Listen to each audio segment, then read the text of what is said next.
బొట్లు వేయించుకుంటున్నారు. మీరు కంప్లీట్ వెరైటీగా అంటే ఈ డ్రెస్ లో చాలా వెరైటీగా కనిపిస్తున్నారు. అసలు ఎన్ని రోజులు పట్టింది మీకు ఈ డ్రెస్ కుట్టించుకోవడానికి? ఈ పలానా డ్రెస్ నాకు కావాలి అన్నప్పుడు ఆ పర్సన్ కుట్టే వాళ్ళు ఎవరైతే అసలు ఎలా తీసుకున్నారు?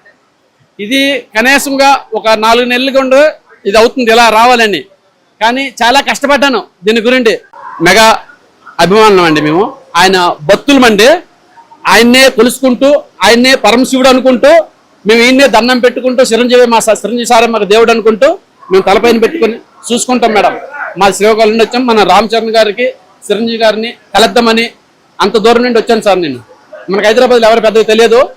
కానీ వాళ్ళని వీళ్ళని దావులాడుకొని ఇలా వేసుకుంటే నేను ఇక్కడ కలగాలనని, ఇలా వేసుకుంటే నాకు ఒక దేవుడు అనమాట కల్లోకి వచ్చి ఇలా వేసుకుంటే నువ్వు కలగలవు, లేకుంటే నువ్వు కలవలేవని ఆ దేవుడు వచ్చి నాకు ఇలా చెప్పాడు సార్.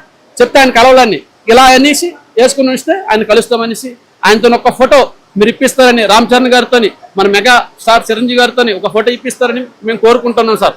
ఆయనకు ఒక్కసారి చూసి ఆయన కాళ్ళకి దండం పెడితే మా జనం దండమైపోతుంది సార్. ఆయన కలవాల. మాకు ఒక ఫోటో మేడం. అసలు ఈ డ్రెస్ కుట్టించుకోవాలన్న ఆలోచన మీకే వచ్చిందా లేకపోతే ఎవరైనా చెప్పారా? ఒక భగవంతుడి రూపంలో మాకు కళ్ళకు వచ్చి ఇలా వేసుకుంటే ఆయన కలవగాలు, లేకపోతే ఆయన కలవలేం, మన జన్మలో కలవలేమని ఆయన భగవంతుడి రూపంలో వచ్చి ఈ పరమ శివుడే నా ఒంట్లోకి వచ్చి ఇలా కుట్టించుకో వెళ్ళమని చెప్పాడు.